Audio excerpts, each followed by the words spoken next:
Paul Hale received 3 bravery awards for his rescue work during the King's Cross fire.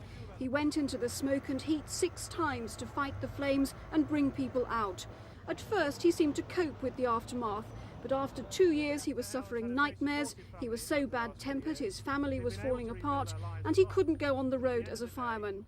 Today his solicitor criticised London Underground for putting him through the further stress of a trial. They had full details of the case in advance, they had our medical evidence, they had our calculations of what the case was worth. They could have made an offer at any stage, even at the door of the court, but they chose not to. They chose to fight it all the way through. We are custodians of public money, and the evidence in this case was such that it seemed appropriate for it to be reviewed by a court.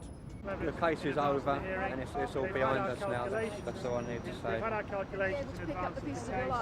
They could have made an offer at any. Making the award, Mr Justice Otten said Mr Hale was one of the most courageous men he'd ever had the privilege to meet.